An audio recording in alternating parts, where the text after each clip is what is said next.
One of the important insights of Pierre Elias's essay, Beloved Community, is the recognition that beloved community is both right here and now and, as he puts it, not yet. Both a self-evident reality and an elusive ideal forever on the horizon. So, yes, it's here, this remarkable web of interdependence in which all things are arrayed and from which we all draw life and subsistence. Beloved community is all around us and within us. It is evident in the many ways we look out for each other, from frontline healthcare workers and first responders to the conveyor belt of hands that keep our larders stocked year-round, to the neighbor just doing what I'd want someone to do for me. Beloved community can be seen everywhere, in the interactions of energy and organic matter that convert sunlight into edible nutrients that then deliver that sunshine to our bloodstreams.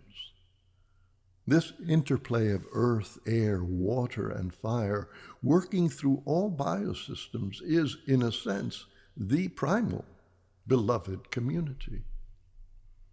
Yet, as Elias suggests, beloved community can seem to be just an aspiration, something we may never reach no matter how ardently devoted we are to this ideal. This view is reinforced as we look around the world today. Our communities seem more fractious than unified, and love is rarely considered in the search for solutions. Murshid Fazl Inayat Khan, the founder of the Sufi way, speaking about the spirit of guidance, the inner light of the path, said something like, "We have to earn the presence of the spirit of guidance. Learn to listen to her voice, and then dance with her in the name of love." Perhaps then, in a similar way, we have to earn the presence of beloved community. We have to learn to recognize her countless forms and appearances. And we have to offer ourselves to her purposes. There's a well-known saying that when the student is ready, the teacher appears. We could also say that beloved community becomes a reality for those who are ready, for those who have earned her presence. How? For one thing, by simply awakening to the reality of this web of loving nurturance that connects us all. After all, beloved community is everywhere, operating all the time in the open for all to see. Looking out at the world, many of us only see reflections of our own needs, desires, fears, and judgments. Yet what we're actually looking for is in plain view, if we simply get out of our own lines of sight. Another approach to earning the presence of beloved community is routinely doing those things which excite her. Like the sympathetic strings on my sarod, which are not plucked, but excited into sounding by the vibrations of the main strings, beloved community resonates in simple acts of kindness, in the heartbeat of kinship, in every moment of understanding and acceptance. Beloved community sings when we play her favorite songs. Learning to recognize her presence can be tricky because of our assumptions about how these ideals should manifest. We might readily agree that the Dalai Lama or Reverend Martin Luther King speak for and in fact represent the beloved community. It may be more difficult to recognize this in the likes of Donald Trump or Ayn Rand or anyone who asserts me first, me only.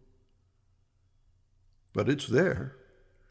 How could beloved community exclude anyone or anything in spite of the damage they might bring. Finally, as Fazl suggested, we must dance with her. We might think in these perilous times that our task is to save beloved community, but is saving what she really needs?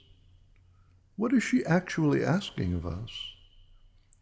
The word beloved is often used by Sufis as a name for God, and they tell us that it was this beloved's desire to be known, not fixed or rescued, that spawned the entire manifest universe. What if that is the sweetest gift we could bring to her? To know beloved community in all her guises. We get to know our dance partners not just through what they say, but through the way they feel, through our arms around them, through their atmosphere, rhythm, and gestures.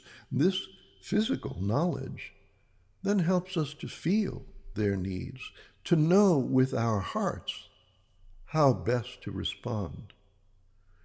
Joining the dance with beloved community brings a continual revelation, a new understanding at every turn of what might truly be helpful, needed, loving.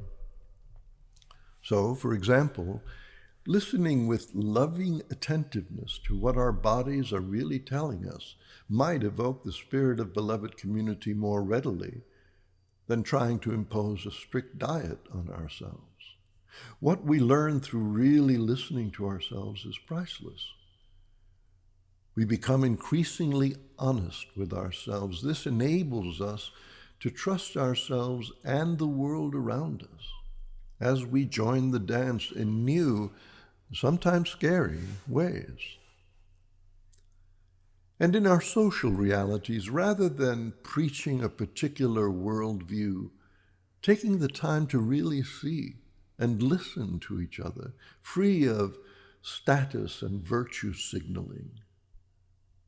Then the path of beloved community, visible only when you're looking at it, is ever in sight. Working with our material surroundings, our homes and neighborhoods, the natural environment and all its creatures, the cycles of time, is often about environmental activism or community development. From the perspective of beloved community, this dance is also about what we do personally to restore respect for everything and everyone around us. It's about valuing reciprocity in all our interactions and prioritizing sustainability in our daily lives. The music is always playing, the dance floor always open, and beloved community always there, waiting for your invitation.